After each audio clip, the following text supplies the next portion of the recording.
The AWARE Project's aim is to balance the public conversation about psychedelics, spread accurate information, and give a new face to psychedelia. We feel that this change will occur through connection and relationship, one individual at a time. We are calling on everyone whose lives have been improved through the mindful use of psychedelics to educate themselves and become ambassadors for the psychedelic experience. Show those around you that people who use psychedelics mindfully cross all social, racial, economic, and political boundaries. Hi everyone, welcome. Thank you for coming.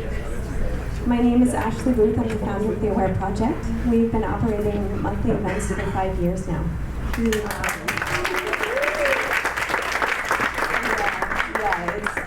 It's been wild to watch how quickly things have changed in just those 5 years.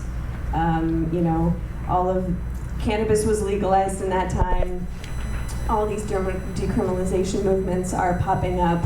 The science is moving forward. There's national media is covering more and more about psychedelics and entheogens and their uses. So things are ramping up. And it's both very exciting and a little terrifying because, those of us that have gone through our own personal transformation, I think it's part of our responsibility or gift to be able to pass on the gift that was given to us so that we make sure that people are getting well informed about the things that they, and this path and moving and working with these things. So, being able to have this space and our integration groups and things like that to be able to educate people, create community, create connections. So the AWARE Project is our brand, our organization that's more around kind of public educational forum space. And then our sister organization is Interspace Integration, which is a collective of integration support providers that are licensed therapists to hypnotherapists to body workers to energy workers that are specifically being on offer to the community to support them in their preparation and psychedelic integration process. And so we have psychedelic integration circles all over the city and in San Diego. We also have AWARE Project events in San Diego. So we are really a Southern California support system. And so, things are moving forward. One of the things that I did today was that I jumped on a webinar call to get connected with the people that got the Decriminalized Nature Oakland passed. For those of you that may not know about that, Oakland, a group of people put a resolution through their city council in Oakland and got psychedelic entheogenic plants and fungus decriminalized in their city limits. So it was a huge, this happened earlier this year. So huge, and the cool thing about this now is that the meme is now out there. And so they have set up a template to replicate what they did in their city in other cities. And over 100 people from 100 cities around and 30 states in the US have reached out to connect with this. So there hasn't been a coherent LA movement yet. So me and some of the other people on our team are looking at creating an LA initiative. So if you're interested in getting involved in this and seeing what it's all about, I highly come talk to me, email us.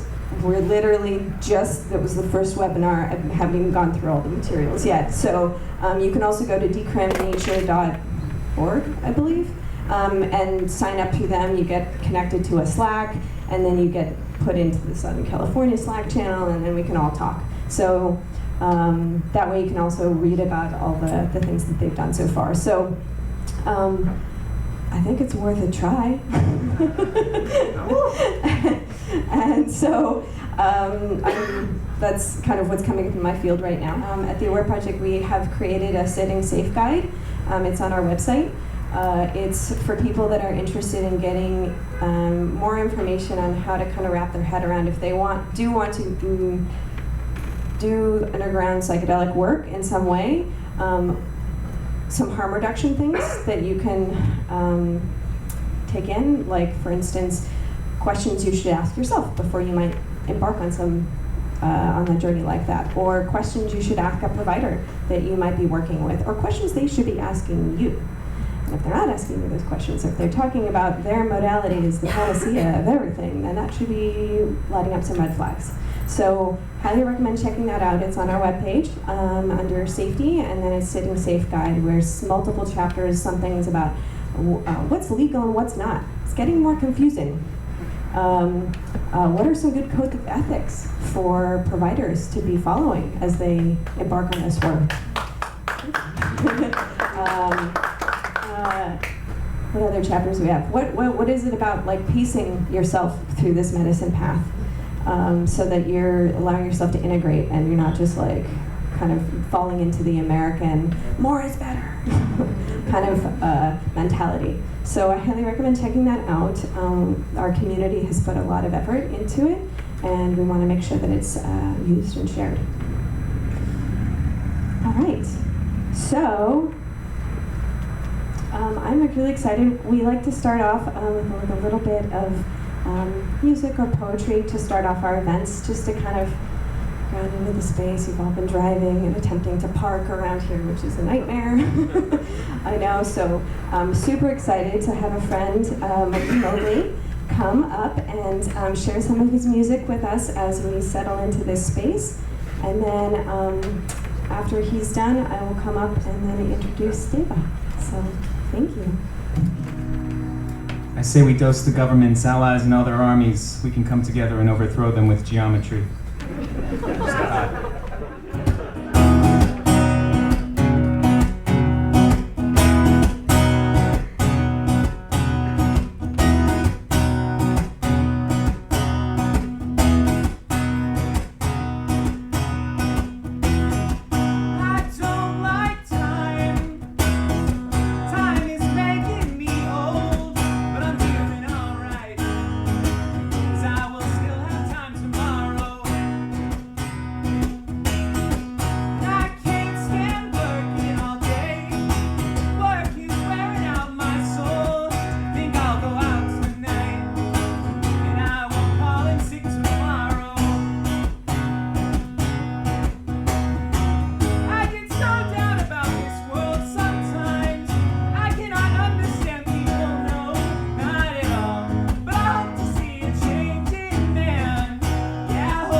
All right, this one is for Mr. Deva, something about sailing into higher realms of consciousness.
All right. How do I introduce Deva?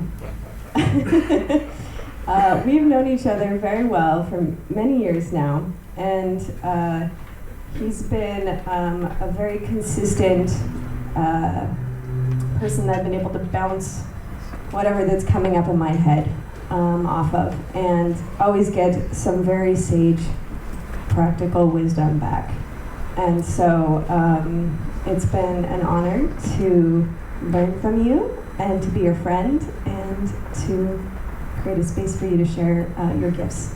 So please welcome Deva.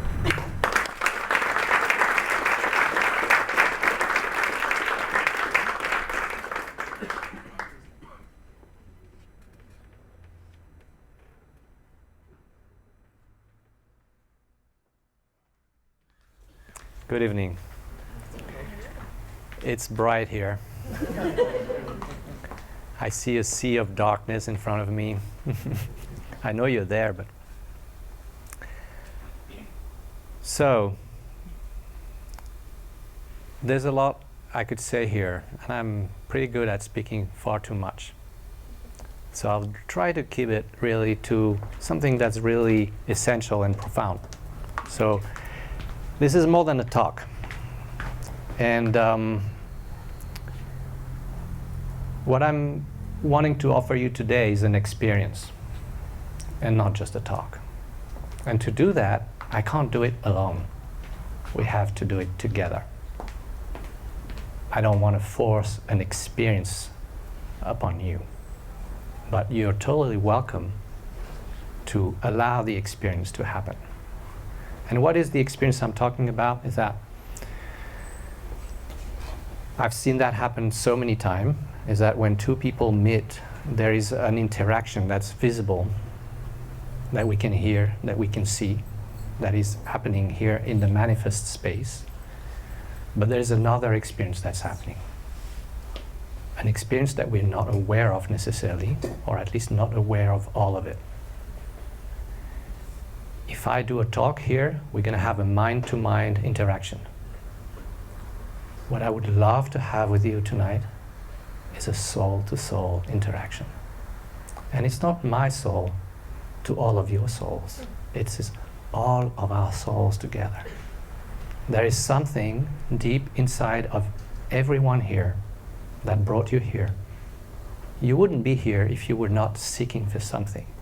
There's a seed inside of you that brought you here, whether you're aware of it or not. Maybe you're aware of the higher superficial level, but it really goes deep inside. And maybe that seed is just wanting to receive something from the soul that's sitting next to you right now.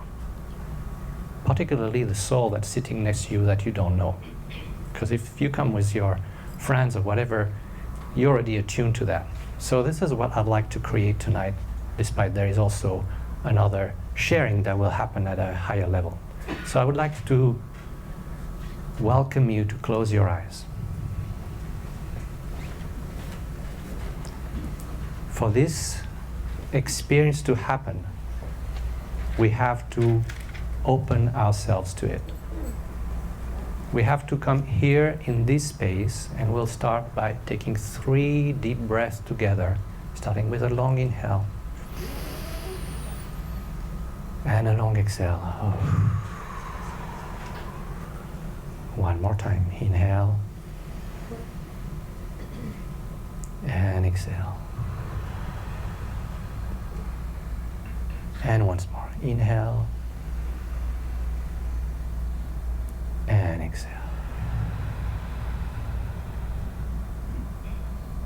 So to illustrate the possibility that is here for you, I want to share something with you. A few months ago, in a similar event in Venice or in Santa Monica, I don't remember, I was sitting where you sit now. And the presenter came and did a little work, and he said, okay, we're going to do something with you now. I'd like you to close your eyes and find what is your shadow. There was, of course, a lot of talk about it before. And when you feel what's your shadow right now, after a while, the first question, and I closed my eyes, and my shadow that day was like, I was bored, I didn't like the presentation, and I was wondering what the hell I was doing here, and I had my mind, talking there, just like, yeah, okay, yeah, I know, da da da, blah blah. But I was not really, And so when the second question came, and he says, now you open yourself to another person next to you that you don't know, and you share your shadow, I was like, oh shit. But the third question came, and the third question was, now, who would you be and what would you do without your shadow? And the answer hit me like a ton of brick. If I had no shadow, if I didn't have my inner talk on that day, I would be standing on stage. And this is why I'm here now. So if you think that experience that we are having together is benign or has no capacity to touch you or influence your life in ways beyond that you can comprehend and imagine, this is why I brought that to you. Everything is possible out of this experience, and I'm inviting you to allow that experience to happen. Are we okay with that? Is there anyone here that wants an experience to happen? Raise your hand.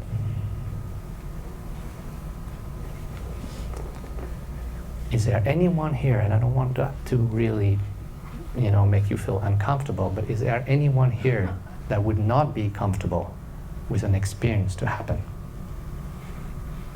Good. You're safe. I want an experience to happen too, and I have no idea what it is. So here we are. In a few moments, I will take you through a small exercise together to open that portal further. Now, in the meantime, I want to tell you why I'm here. I'm here because most of you probably read the website or the flyers. I've been able to witness over the last 3 years about 450 experiences with psychedelic, from the introduction talk or the orientation talk to the integration. So I've observed the journey of about, over 400 people through a particular psychedelic, which is 5-MeO-DMT. No, I'm sure you all have heard about this very special one. So what I'm sharing with you applies to other psychedelic, but over the course of our share, it's very specific to that one. And what I've observed, and I spend a lot of time, I myself consider myself a life coach, so I like this experience for what they bring to people, what they really, beyond the experience itself, which is incredible, is what the capacity, the potential of this experience to really help people live fulfilling lives. And this is really what interests me as a coach. Using this as a tool for us to be so aligned, so harmony with what is really happening in our life that we feel it and we live something fulfilling. So as I was observing this, I could see during the integration, some people get the whole package and great transformation and incredible, their business transformed, they find the right partner, or they get something new with the partner they have, whatever. And there are a number of people who don't.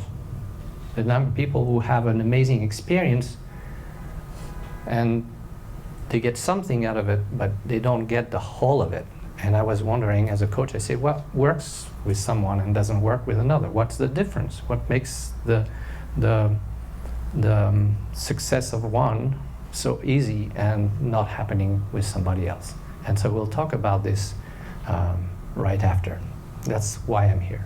I want to share with you what I think is the wealth of that experience. Because I was sitting there, most of these integration talk happened on the phone, and when people were sharing this experience, I had this incredible knowing that I couldn't keep those experiences for me.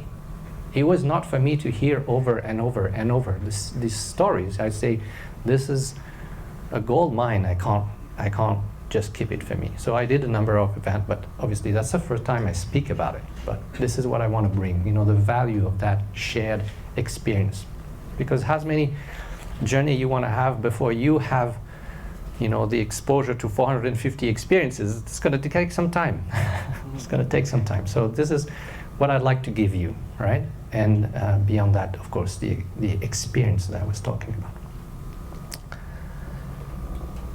So the other thing is, in a moment, I'm going to ask you to do a small exercise together. And that exercise will require you to be open, vulnerable, and authentic. Because to open that gate of the experience is for us to be vulnerable and authentic with each other. Meaning, myself being me, and you being you, with no expectations and no filters, raw, alive, and present. So, because I'm asking you to do that, and I know that it's not maybe always comfortable. You're in a group, there are lots of people you don't know here, and sometimes being vulnerable and authentic with people we don't know, I get it, So first, that requires confidentiality. Whatever you will hear from someone else here stays here. Are we all in agreement? Can I have a raise of hand? All right, so when later on somebody shares something with you, you just keep it for you.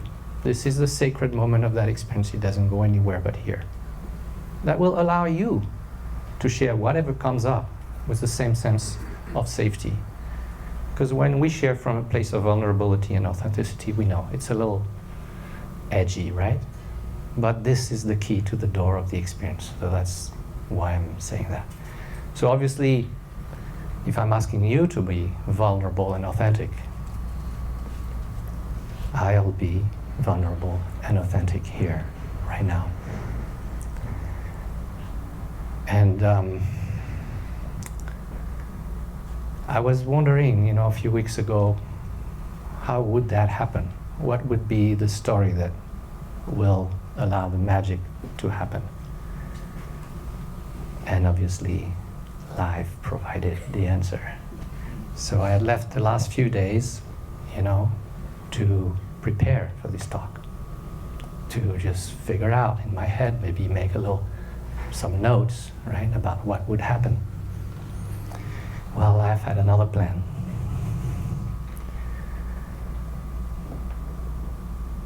Yesterday,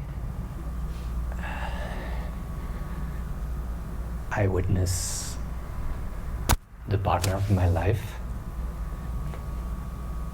driving away in a van with all her stuff, leaving the relationship that has been such a nurturing and profound moment of my life. Not because the relationship didn't work, but exactly the opposite, because the relationship was so beautiful that she felt she didn't have the space for her soul to grow, and she needed something different. So she listened to that voice inside and let go of that amazing connection. I honor her courage, I support her in what she does, but I woke here today as life prepared me to do this, heartbroken, and I'm sure you know what that is. But on top of that, life had other plans too. Is that yesterday I received a letter from the immigration services saying that they challenged my immigration status, so I have to go and plea again for whatever, to make sure I can be here and do what I do. And beyond that, I'm sparing you the details. My dentist coming out for an almost $10,000 bill, and I'm just saying, whoa. I stopped and I say, oh, okay, well, what is this all about? Why is life speaking so loud to me right now? And the answer is that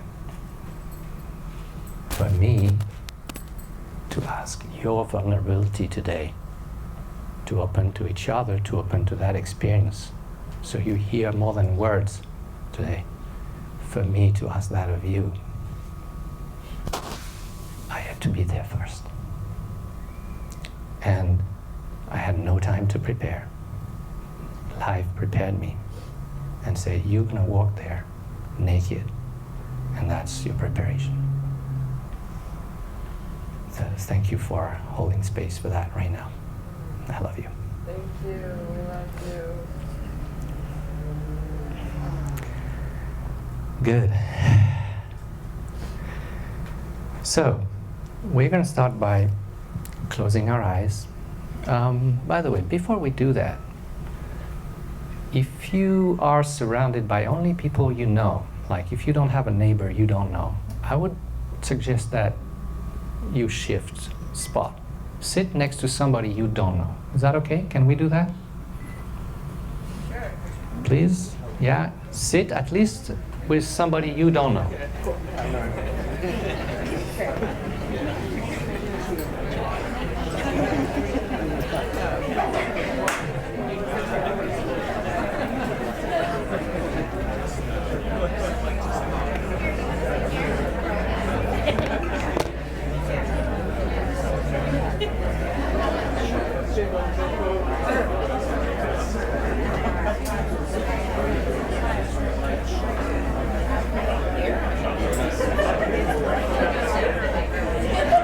All right. Okay. Thank you very much for collaborating. I'm going to ask you again to close your eyes for a minute to connect with yourself. So remember, this is a technology. It has a purpose. You know, for many years I taught yoga workshops and tantra workshops. So this derives from that place. You know, this is a technology. It leads somewhere. It has an objective to it. So you close your eyes, connect with yourself, with your body first. You know, you're sitting in a chair, you feel the external part of your body, your feet on the floor, your back on the back of the chair, maybe the air on your skin. Connect with your body. You're like a scientist. 100% of your attention is focused on your body right now. This is a very important experience. It requires all of you. You don't want to miss that.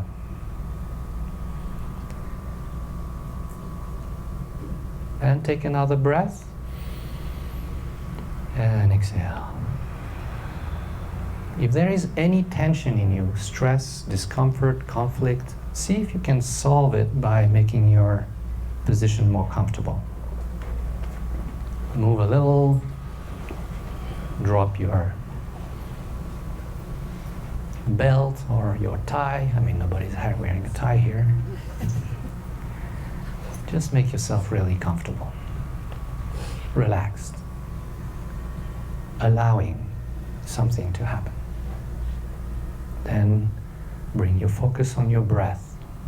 No intention of changes, just inhaling, exhaling, inhaling, exhaling. Just aware. All your awareness. Is your breath long or short? Fast or slow? Is it easy or is it constricted? Just aware of the breath.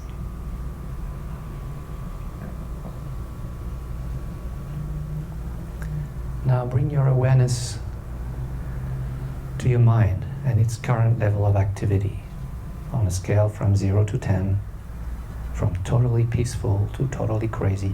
Where are you right now? No judgment. It is the job of the mind to think, just allowing to be where it is, just being aware of it.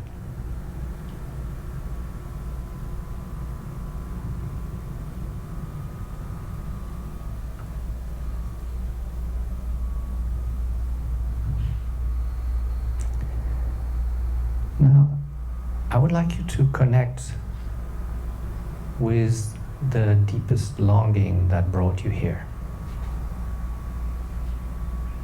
So you came here for the reason.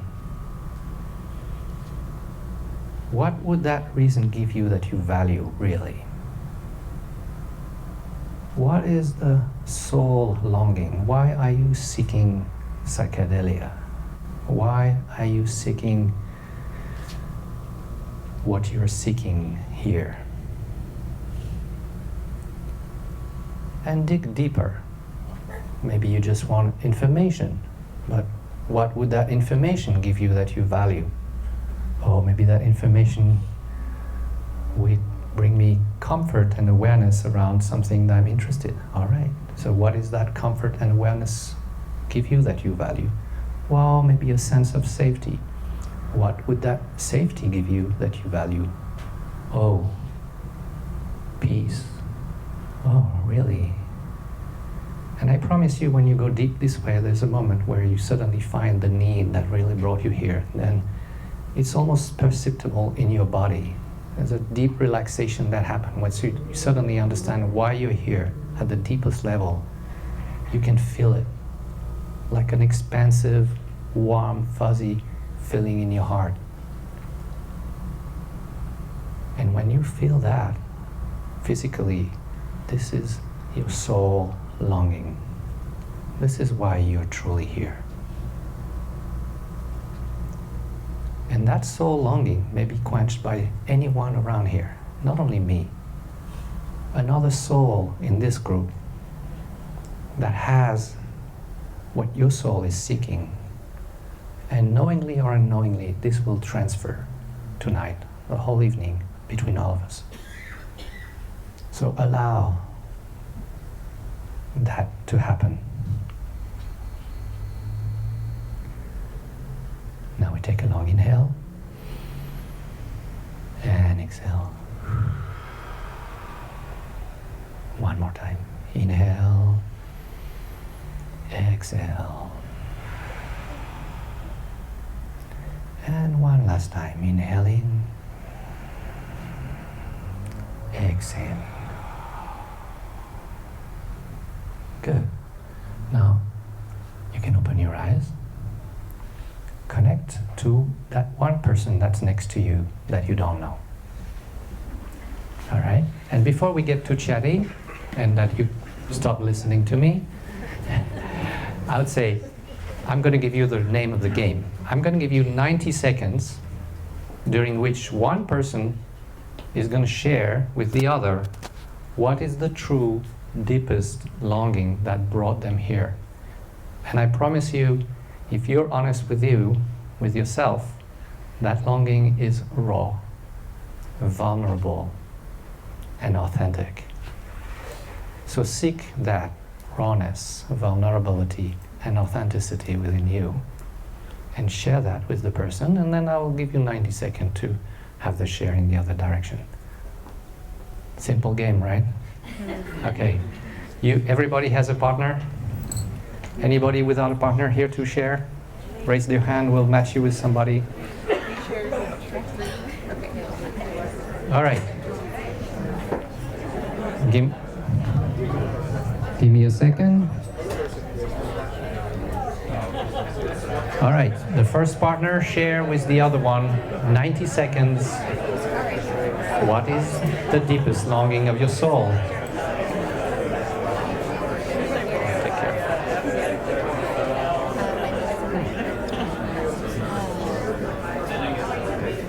Come with me.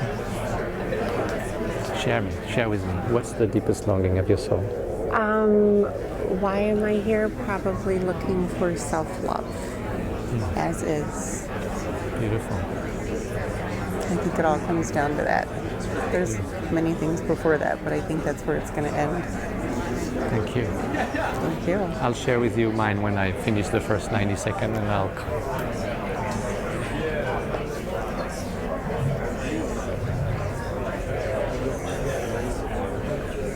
Another 30 seconds.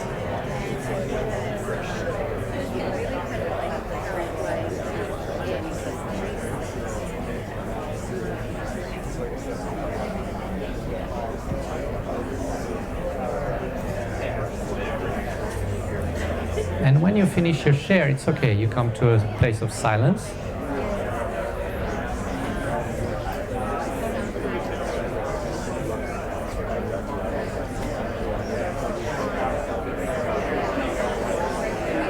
All right, the 90 seconds is gone.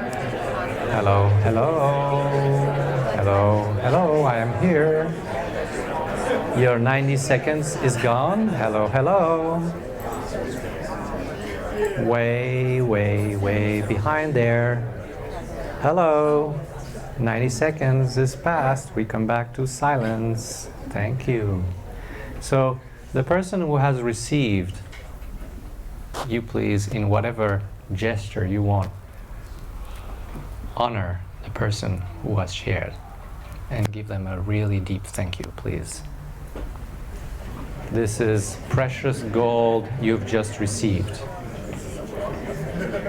And now, I'm going to give you another 90 seconds so you do the share in the other direction. All right, we start.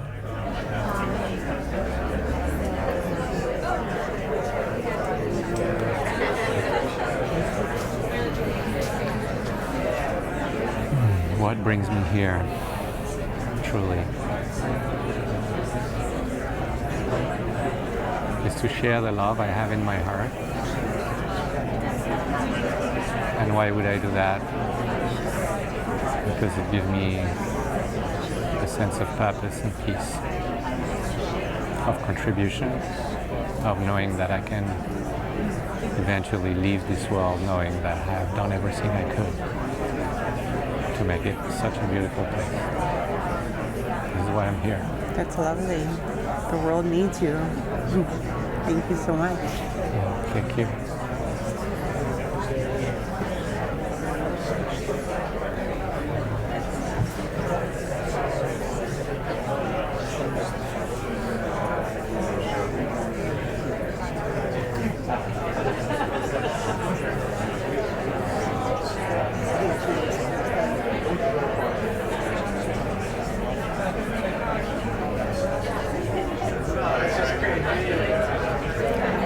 All right, 90 seconds.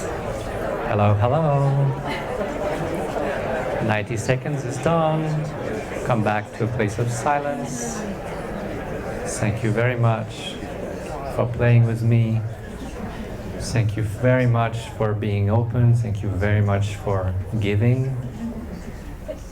So, be aware. It may seem like a small thing what you just done, but we've opened a really important and deep portal. And be aware, stay open, allow anything to happen. Allow yourself to feel it eventually. Some of you already feel it, I can see that very clearly, as it's already started. Allow yourself to feel whatever you feel. It may be uncomfortable, it may be comfortable, whatever, just be with it. Realize that whatever is happening now is a gift. You may not feel anything, and it doesn't mean nothing is happening. In fact, most of the time we don't feel it when something is happening at that level.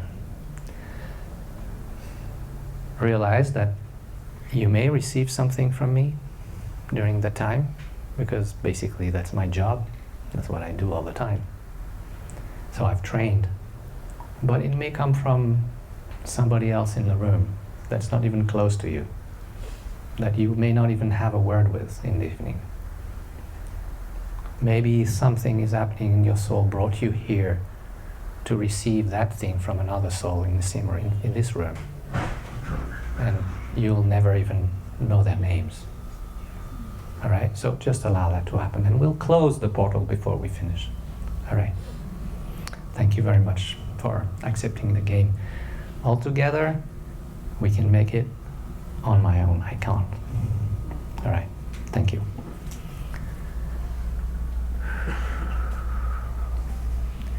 So, now, where's the talk? Now is when I get to talk more than I really want. Or that you really want, probably. So, what's happening? I see a lot of people. I see some of them. I mean, most of them have an amazing experience. By the way, let's do a little check-in. Who here has never heard the name of 5-MeO-DMT? Okay, cool. I'm not going to expand on that one. It's one of these psychedelics. You can do a lot of research on your own. Just give me an idea of where we are. Who has had the experience of 5-MeO-DMT here in this room? Okay, that's kind of about half of this group, right? Another question for me to gauge, what language I'm going to speak with you. Of those who have had a psychedelic experience here with 5-MeO or another substance, who has had a direct experience of the perfection of the universe? Look around, keep your hands high, and I want everybody to look around because not everybody's hand is up. Okay, this is going to be a big part of what I'm talking about tonight, right?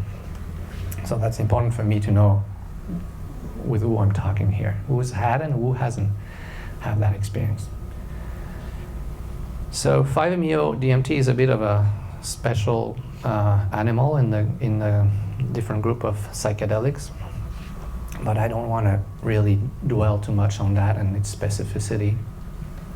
Maybe later on I'm going to ask you a few questions about your own experience of perfection. For now, I would like to say that it's a very high proportion of people getting into that experience and will have a direct experience which is impossible to explain, beyond concept. This particular substance has this ability that I've seen to change the way your mind functions for a little while to become aware of an experience. And measure my words. The psychedelic does not create the experience. It makes us aware of an experience that is already. And that experience is like, you can open the window, look at the landscape, you close the window, landscape's still there. The opening of the window does not create the landscape, right? 5-MeO is this. You take it, you observe a landscape, and then when the effect removes, you close the window. Now the thing is, why do I know that? Not only because there are hundreds of people I've seen having that direct experience, so it's not specific to one person, but there are other ways to get the same experience. Because I've been teaching yoga and tantra and other mystical sciences for a while, I know you can get that experience through meditation. I know you can get that experience through breath work. You can get that same experience through a lot of different modalities. And this experience has been received by people, perceived by people across continent and across the ages. Up to thousands of years ago, we have written reports of people having the same experience. So it's not created by the medicine. We become aware of it. And some of these experiences are very different from a person to another, but they, in the greatest majority, reveal that perfection.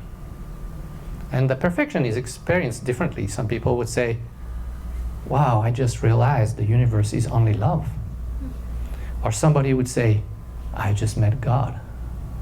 Or another person would say, recently I've seen somebody saying, I just experienced the birth of this universe. And it's not metaphorical. This is really what they have experienced. And it's incredible perfection. So people have that experience. And then they go back to their lives. And they arrive home. They have the same car they had before, the same boyfriend or girlfriend, the same job, the same dreams, the same toothaches. Talking about the dentist here. The same reality. How do you navigate from that experience that you've had, that you know is there, whether you perceive it or not? And how do you navigate your life when you don't perceive that experience, but you know it's behind, it's there? What's the difference? What makes us unable to perceive that experience on a daily basis? Well, the answer is those, to my initial question, in the integration, the people who are able to maintain the connection with the perfection of the universe are those who integrate that experience to a point that they cannot even believe the transformation that's happening in their life. And those who, for lack of the right people around them, for lack of the right tools, for lack of prior experience, for lack of a lot of things, all right, are being eaten back by their reality, their regular experience, usually have a hard time translating their experience of oneness, their experience of the absolute perfection of all is, into concrete terms. So I'm here, I'm the life coach, somebody has an amazing experience, they say, yeah, I met God yesterday, that was fantastic, but today I'm at work and I hate it. And my girlfriend is really naggy today, and I don't know why I went to see you, but I'm pretty much the same way than I was before.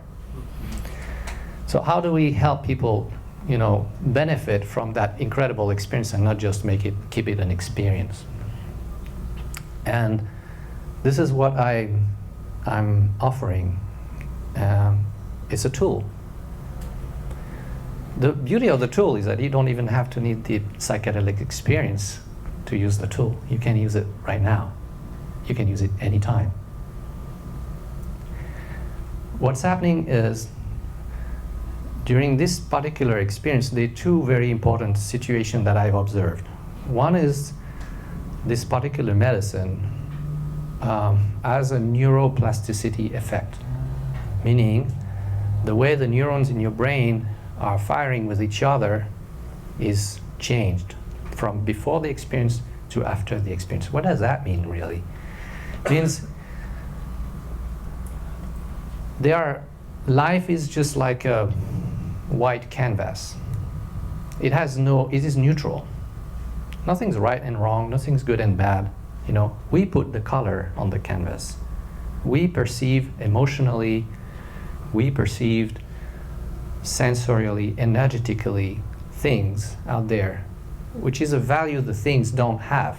We have the value. We project it on those things. And that blank canvas, once it is colored by our emotions, our sensations, our energetic perception, becomes our life. This is why we say we create our life. I'm not creating the building out there. I'm not. But if that building was the school of my childhood, it has a different flavor. That I create. Whatever my experience was with this is what I create. And so somebody coming out of this experience of perfection, oneness, wholeness, come out of this experience, return to their normal life, and they're surrounded by the reality that they have created all the years of their life before that experience.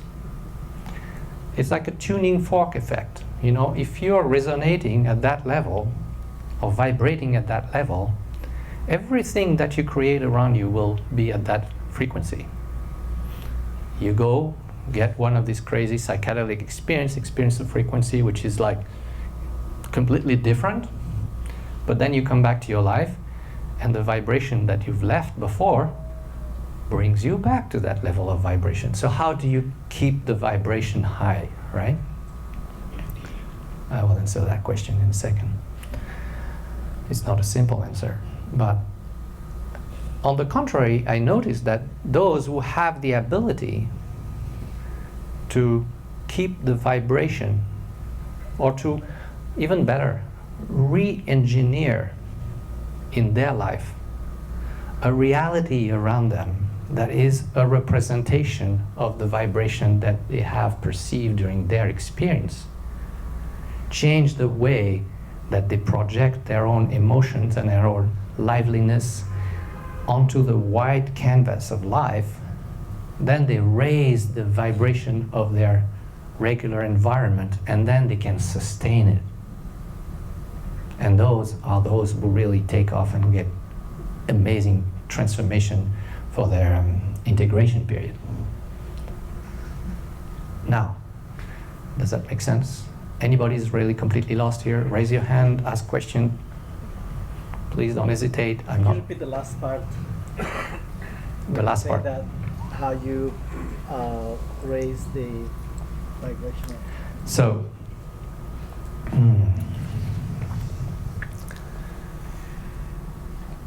if I am allowing the vibration of my reality, the one that I left before, the same car, the same girlfriend, boyfriend, the same job that I've had before the experience, if I let it come inside me, it will bring me back to the resonance I left. This is the reality I created before. Maybe for 10, 20, 30, 40 years of my life, I've created that, right? And I go back to it. I wear my old clothes, my old shoes, and they bring me back where I was before, like a resonance. If you have two tuning forks, maybe I should have explained that. If you one silent and you ting the other one and you bring it next to the first one, they end up resonating at the same level, right? That's what I mean here. So in order to have a successful integration, to really use the experience to make your life more fulfilling, is about how do I turn the reality of my life, which I'm going to spend 24/7 in, right? How do I bring bits and pieces to a higher level of resonance so I can sustain myself there? Now that's the tough part, because I'm also a life coach, and I receive a lot of people who are not interested just with psychedelic experience, they're just interested in making their life more fulfilling. Guess what? You know what they talk about? Money, sex, and money, and sex, and money, and you got the idea. There's a few areas of our life, our relationship, top up there, and money is not really money, but it's safety, security, our sense of being taken care of, being okay, Money is the translation we human have brought in, but it's like the whole thing, do I feel safe walking in the places where lions and whatever, so the sense of security, it really touches us very deeply. It's not really money. If you had all the security you need, I promise you would need a lot less money. So the reality I created before is waiting for me at the outset of my experience. And so in these fields, I really need to make a change, which sometimes means changing jobs. Ooh, that's scary. Changing partner. Whoa, that is even more scary and painful. And somehow, funnily enough, and this is where I've seen the most important resistance, family and friends. Oh my God. If your family and friends that you're so faithful to are pulling you down all the time to a lower level of consciousness, to a lower level of resonance, it's your choice. You choose that. So being able to engineer a reality that is uplifting, it doesn't mean I have to change job or change girlfriend or boyfriend or change friends. I have to change my relationship with them.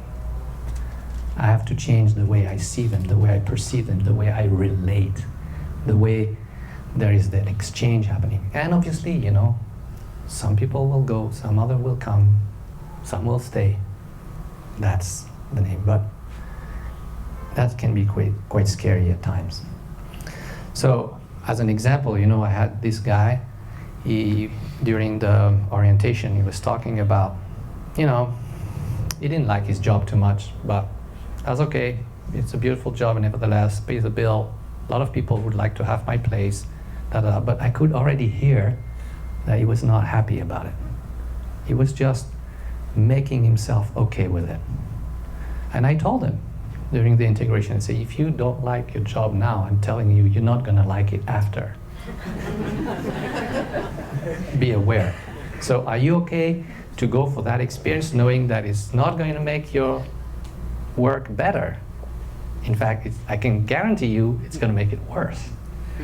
So he chooses that, go to the experience, and then we had the conversation during the integration, and he was screaming, saying, oh my God, I was trying to make my life better, but my job sucks so much, I can't take it anymore. It's just so painful. Every day I had some kind of peace there, and today I cannot find peace at all in my job. This is a nightmare. I'm going through hell. And I say, wow, what a beautiful gift. What a present. You've done that to yourself for 20 years or whatever number of years it was in this job, imposing something that is not aligned with you, something that you don't like. This is your doing, and life is showing you that this is not for you. And because you'd never listened before, it makes it painful, otherwise you would not listen now. All right, you get the idea, right? So now, what is the overall idea here? If during that experience, that window opening, I become aware of the perfection of the universe, the best tool I have for integration is to keep that as my belief system. Whatever belief system I had before, a belief system is a piece of equipment for your mind, like it's an element you can change all the time, right? So you decide, all right, I'm gonna consider the universe is perfect. I've seen it. It's a direct experience. I'm not picking up from some books and some guru that tells me it is. I've seen it. But now I come back to my reality, I don't feel it anymore, right? I don't feel it because I closed the window. It doesn't mean it's not perfect. It means I close the window, I don't see it, but it is still perfect. So I make that piece of equipment mine and I say, okay, I'm going to see the universe, the world, as perfect from now on. This is the tool. And every single decision I make in my life is going to be, what would I do now if the world was perfect? Rather than the opposite proposition, which is what is the majority of what we do out there. There is a problem out there and I'm going to fix it. There's a problem with my girlfriend or my boyfriend. There's a problem with my relationship. There's a problem with my job. There's a problem with the amount of money I have on my bank account. There's a problem and I'm going to fix it. And this is the piece here that is important. If the universe is perfect, and if you think that from your perspective, if it's perfect, we realize, right, it's been perfect for 4.5 billion years. It's not started yesterday, all right? If you think there is something wrong in your life you have to fix, at that very moment, you deny the existence of God. You deny the existence of perfection. There is nothing to fix in this world. Everything is perfect. Now, this is a huge mental exercise. It's a huge mental shift because of our habit. If I am in problem-solving mode, what I do is I walk into my life, I look outside, I figure out what's not working, what's the problem, and I go fix it. Because I believe, from my limited lifetime experience, for me 58 years, but out of 58 years compared to 4.5 billion years of existence, I believe that my vision of the whole thing, my wanting things to be different, I have the capacity to make it better than all of this. Have you ever noticed that you look at the stars at night and you say, wow, how perfect that is? You look at the sunset and you say, just amazing, those colors, this world is totally amazing. You look at nature, perfection is everywhere, right? And then you look in your bathroom mirror. Do you see perfection? Why not? Why not? Because you closed the window. Perfection is there all the time. You are a continuous miracle of perfection. But for a lot of reasons that I don't want to go on here, because it would take a little more than just 1 hour, we've been educated and brought to believe, to have a belief system that tells us continuously something is wrong with you. You better buy that pair of boots or that whatever, you're going to get better. And that's only one of them, starting from a lot of reasons. It's about bringing in and owning within you the responsibility to live your life through the filter that you choose, that the world is perfect. Now, this is not church here. I'm not talking dogma here. I don't even pretend the world is perfect.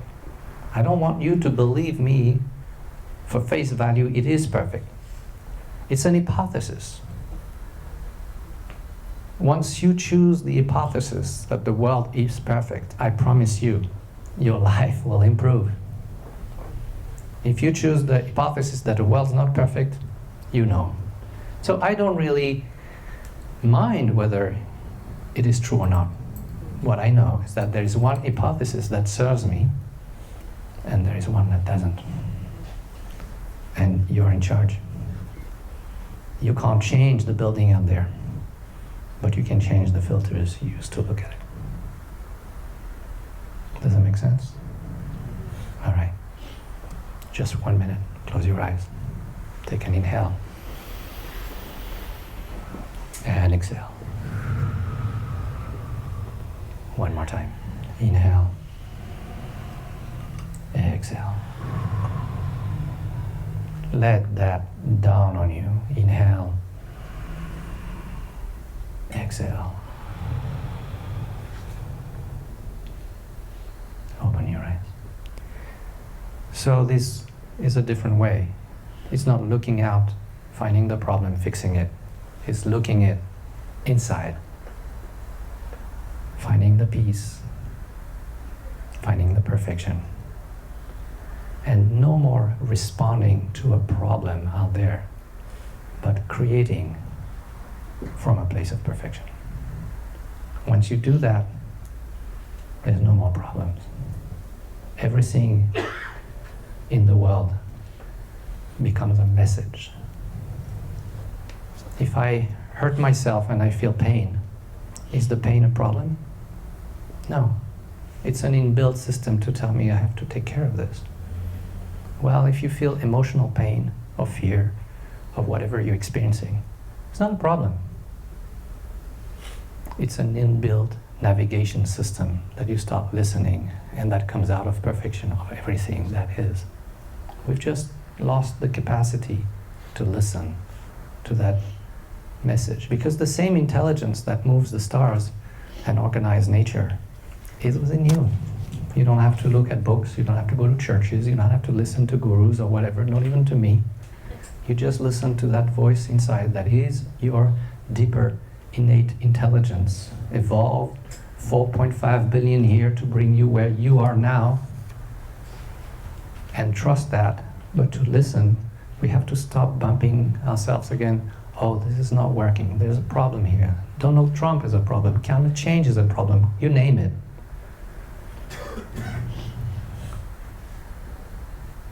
Let go of all the problems. Find the perfection. Bring that filter within you. And act, create, free from there. And trust the voice within you, that it's knowing better than you from the limited egoic mental mind. It knows better than you what you really want to create in this life.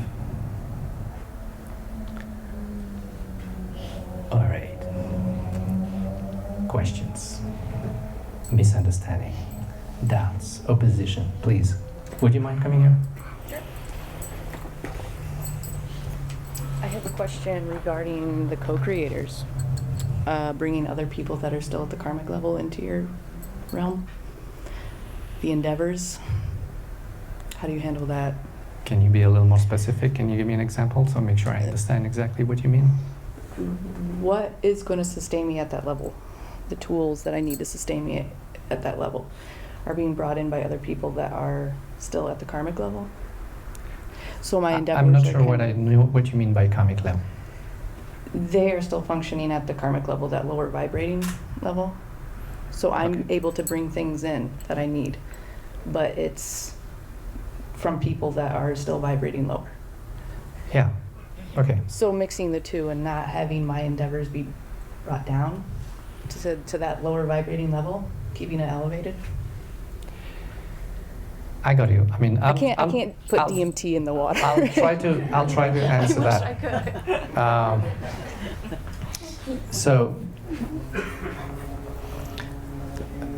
first and foremost,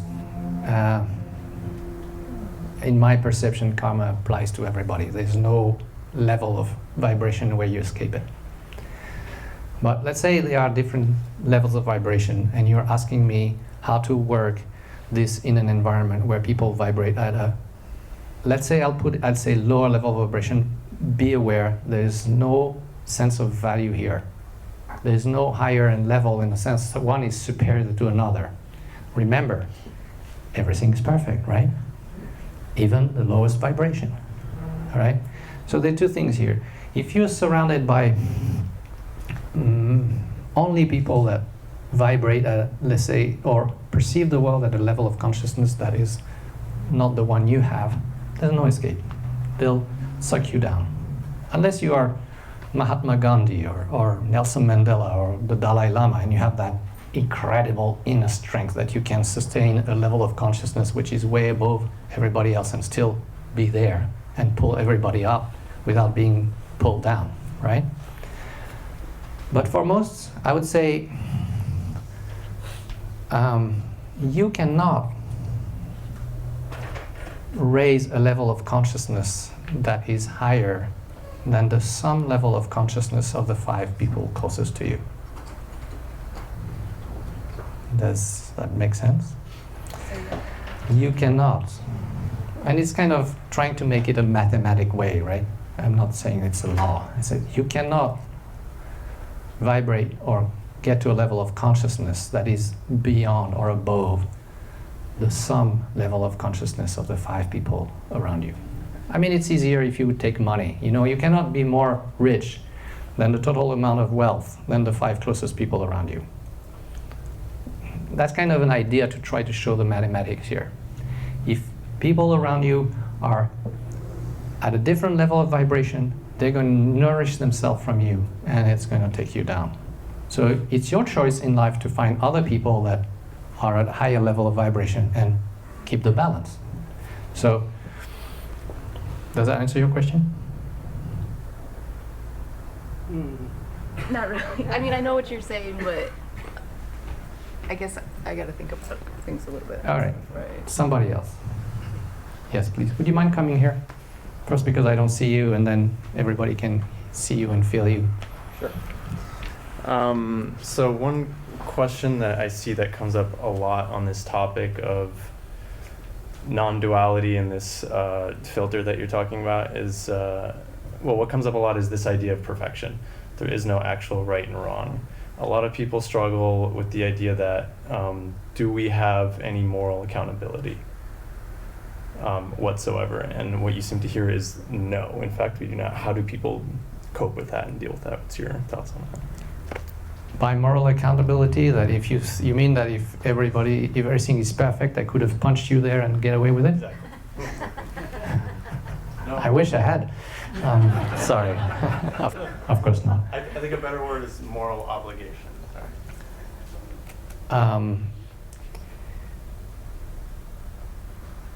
When I say the universe is perfect, most people in the time, you know, I've understood that, well, if it's perfect, then I have nothing to do. Well, nothing is further from the truth. It's not about doing nothing, you know. There's war and rape and murder and a lot of stuff in this world.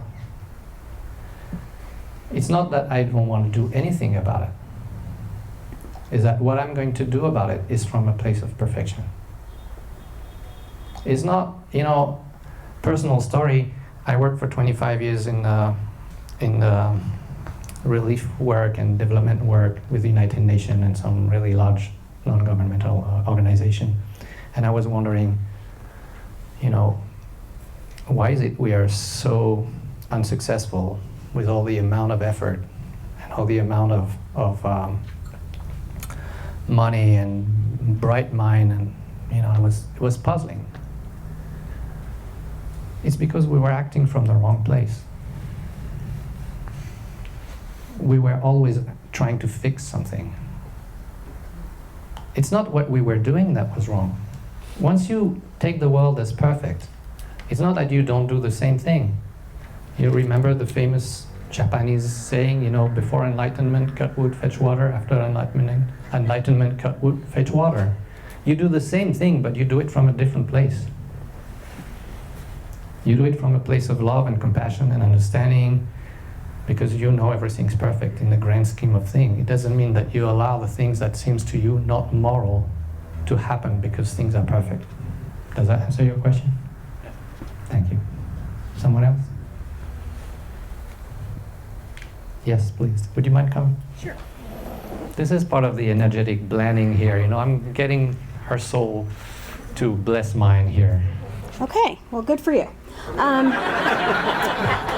So when I saw people like raising their hands about who's had this experience of perfection, there's a lot of people, and I'm not one of the people who raised my hand. So what you're saying sounds insane to me. And so I'm just trying to understand, what does that look like, this looking at the world through the lens of perfection? What does that look like in terms of concrete, actual shit that you do and say and think and feel, and how you show up in the world? Thank you. That's a very beautiful question.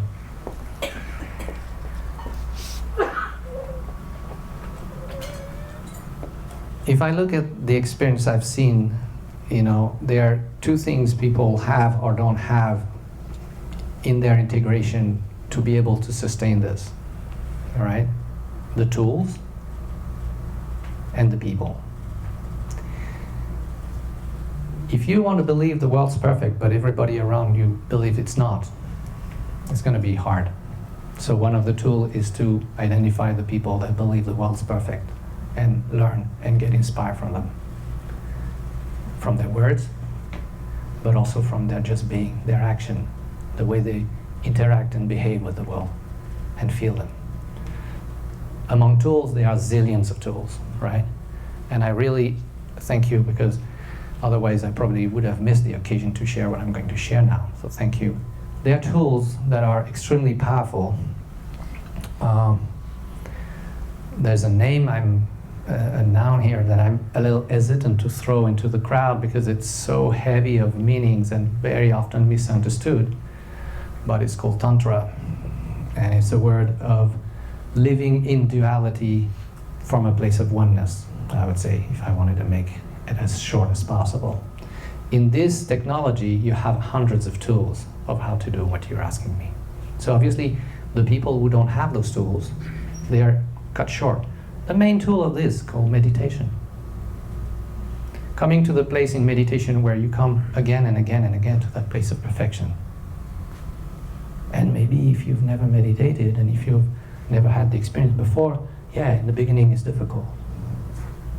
May not be obvious to witness the perfection of all things right away.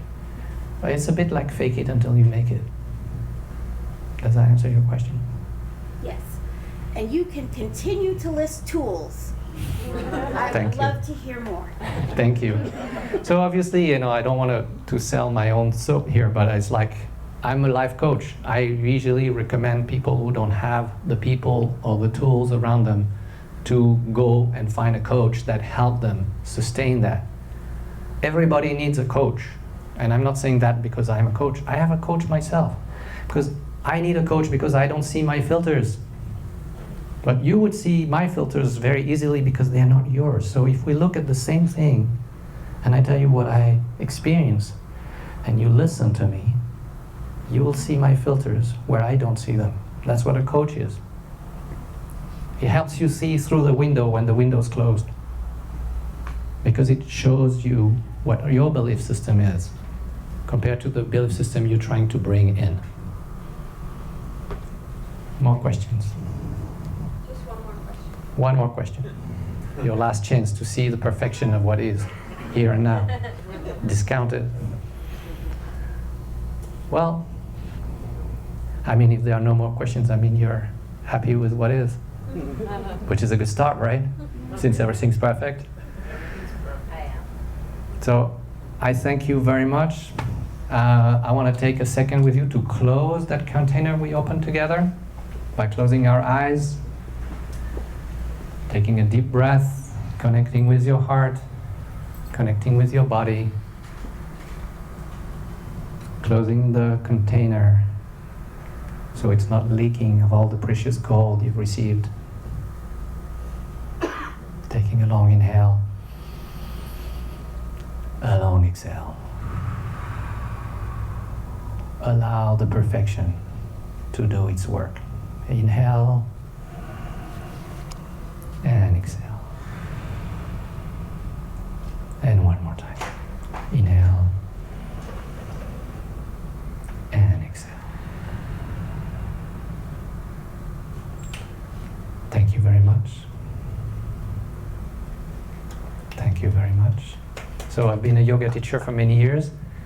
I'm sure you've know this, all right? You know the meaning? When the divine in me sees the divine in you, we are one. Which means everything is perfect. We are both emanation from the same divine intelligence. And this is what it is to see perfection. Thank you.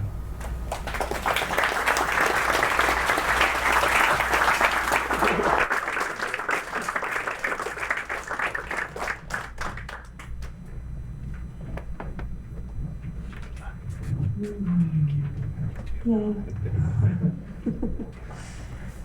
So good to get these doses of being reminded. You know, I feel like the integration process is really creating a practice of remembering of the insights, where we come from, who we are, where we want to, what we want to shine out to the world. And so that's why it's good to have this community, so that we can keep reminding each other when we forget. So, felt really good to be here with all of you. I'm going to have Ryan Munivar come up here and give a quick explain a little bit about what he's up to right now, because it's very cool.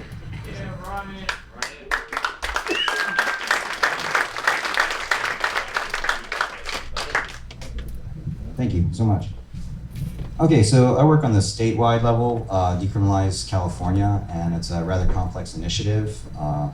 For example, Los Angeles County has over 5 million registered voters, and just to get this on the ballot, we need to basically get over 1 million signatures for this. Technically, only 625,000 need to be valid, but we have to statistically bump that up so we can actually meet our goal. We're trying to decriminalize psychedelic mushrooms for cultivation, manufacturing, distribution, consumption, transport, possession, and that includes basically a whole new component that we added in for amnesty and expungement for people with criminal records for this, because if you have a felony, and it also does a couple of other clever things. It doesn't allow for them to create these insane tax rates on all of this. So if you're technically doing this for medical, therapeutic, religious/spiritual, you don't have to pay taxes at the standard excise tax level. If you're going in at a local sales tax, you can pay that anyways as it is, but otherwise this keeps it. So like the barriers that happened with cannabis legalization, it went nuts where they overtaxed it to death, was a nightmare. And then also we have a built-in component that it doesn't allow this to get banned unless it goes to a vote on the general election by the general population. So a city or county can't just arbitrarily ban this if they don't like it. So it's very complex. It's for the November 3rd, 2020 election. And I'll give you the quick updates of everything that's happened, at least in Southern California. Oh yeah, my ask. We'll get there. So I don't know if you heard, but we actually got endorsed not only by the Beckley Foundation, but a couple of others. And Amanda Fielding is now technically in partnership with us. So we built them a subpage. They built us a subpage on their website. So we're going back and forth. And they've been connecting us with all sorts of amazing researchers and resources. And then it looks like we're getting our first large-scale business to endorse us. That's Om Mushrooms, and they're actually based in San Diego, and they're coming on board as allies. So that's a really cool move, because that's like a really huge company that's actually doing this. They're in like Whole Foods and all these other stores. So they have a vested interest in this thing going through. And then we also got endorsed and partnered up with the Delic / Reality Sandwich. I'm not sure if you're familiar with what those are, but they're really cool. And in essence, they have this amazing website that has a breakdown of lots of different types of information about all different types of psychedelics that exist out there. And they're also giving us their table at Wisdom LA, so we now get the table for free over there at every single event that's going off. So if you're interested in the volunteer capacity of that, it's like 7 to, I don't know, maybe 1,000 people there that are definitely in our category. And then we're going to be having a huge fundraiser over at Fuego in Marina del Rey on the 3rd Saturday in January. That's going to be a big event. And then we have our base meetings coming up for the rest of this month. I'll go through this real quick. We have a fundraising meeting on Tuesday, the 10th, from 7 to 10 p.m. in Hollywood. We have the media team, documentary team, has a special meeting on Thursday from 7 to 10. Long story short, basically, we wrote this weird parody script. If somebody was to show up at a Christmas dinner, it's like one of those ugly sweater Christmas parties, and they're basically trying to hustle a very rich person in this other person's family for donation money, and then we actually break down what it's like to actually go through and grow psychedelic mushrooms. And it's kind of like a Trojan horse really to get into Hollywood for a couple of other things, because when we put the ad out in Backstage West, it'll go out as a paid ad under SAG New Media, and on average, if any of you have ever done a casting or been on the other side of the casting, you'll see there's about 200 to 300 people that generally apply for each role. So there'll be about 9 to 11 roles technically. We're gonna try to whittle it down to like 9, but we'll see. Casting should go off basically early January, and we plan to shoot it by mid-January and have the thing edited hopefully by the end of January. So if you're interested in that part, certainly. Saturday 14th, 2 to 5 p.m., we have a mushroom cultivation class at Liberate Hollywood, which is super cool. That'll be from 2 to 5 p.m. If you can't make that one and you're down in San Diego, we have another one going off at Kava Collective from 2 to 5 on Sunday. And then the policy for it is basically this. The class, if you get to it early, it's like $100. If you're in the last 3 days, it's $125. And if you're at the door, it's $150. But if you donate 8 hours of time in any one of the local campaign offices, we'll give you a waiver pass so you can take it for free. Because the whole goal is basically to turn on roughly 10,000 cultivators across the state before the election goes off. It's absurd, but you know, it is what it is. We have some friends from Orange County who showed up, and they're actually working on setting up the OC Mycological Society, and they're gonna try to dial it in with a screening of fantastic fungi down there. It's Ian McCall and Irina, troublemakers, no doubt. They're super cool. He got into a Hustler and actually talked about the campaign. I got the notice. They want to know if we can use the logo in it. I'm like, absolutely. And then we're also technically coming up in Playboy, so that's super cool. And then, yeah, so we're insane. But thank you. And my ask is, give me all your money. Okay.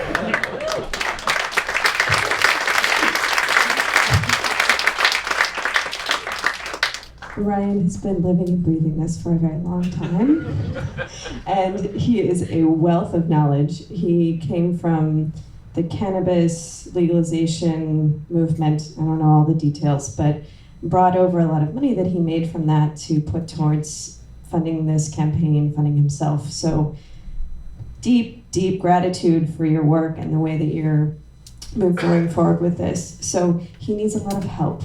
So we have buttons and stickers at the front. Then you can go in and they have a whole form on finding out if you want to volunteer, and then different categories of things depending on what your skill set and interests are. So things are moving. It's wild, right? I think most people are still like, wait, I can smoke cannabis and like not be scared, and now, yeah. So my last thing, I think that's about it.